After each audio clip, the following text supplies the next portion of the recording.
Hello, I'm Catherine Dorr from the Bracious Employment Team, and I'm here with Veronica Fox from our sister company, Kent HR, with the first of 4 videos in February on lockdown issues. This first discussion, and it's intended to be a bit of a chat, to share our thoughts, is on working from home. My first reflection and that I wanted to make sure everybody was clear about is the current government guidance. Current government guidance very different from the first periods of lockdown. The guidance that we have now really indicates that where at all possible, almost unless it's impossible, individuals have to be allowed to work from home, and that might even include buying IT equipment. The way that we're working now, with a lot of us working from home, has raised all sorts of issues, including employee monitoring. None of our clients have particularly gone for employee monitoring, so looking at what people are doing, remotely monitoring people's work, the software out there that will do that, but it's something that's been covered in the press. I have mixed feelings. I understand why people want to do it. It's perfectly permissible.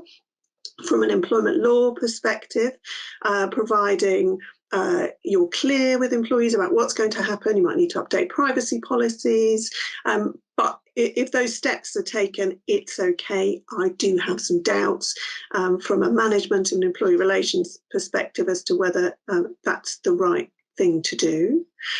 Veronica, your perspective is obviously as an HR practitioner. What are your thoughts about the current working from home arrangements? What are you seeing? Very much, it's an interesting point that you have there. We have had several clients that have spoken to us in relation to the trust in terms of their employees carrying out the work that they're required to do in the working day.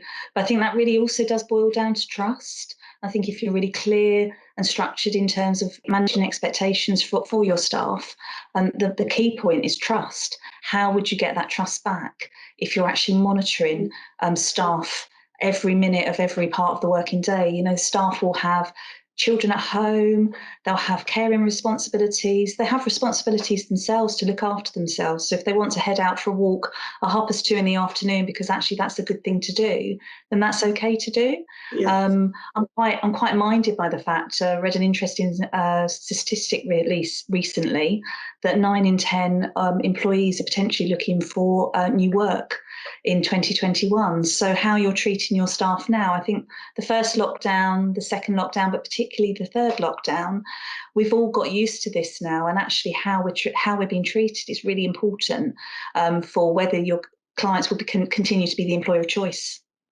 Yes, I agree. And it's interesting when we think about re-emerging from lockdown and how our experiences of working from home and during these lockdown periods, how that will impact on future employment relationships and future employee management. Have you got thoughts? What are you seeing, experiencing with clients around their plans for re-emergence?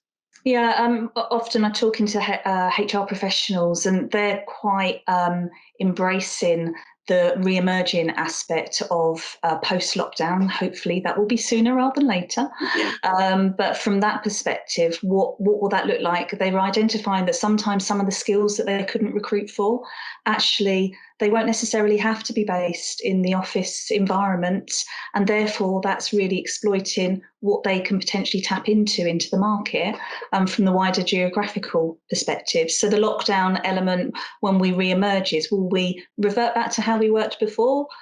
Will we adjust to how we're working now? Or typically what seems to be quite popular is a hybrid situation, so that everyone can really, take the positives that have come from this really challenging period for us all.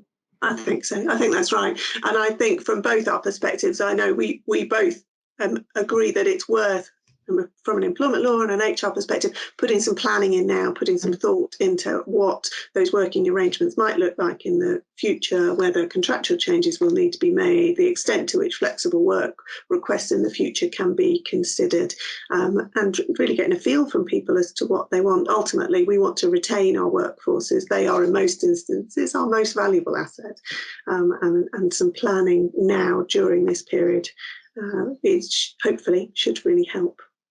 Well, I hope you found our musings, our bit of a chat around working from home issues and what we're seeing helpful, and that you will find our future videos useful.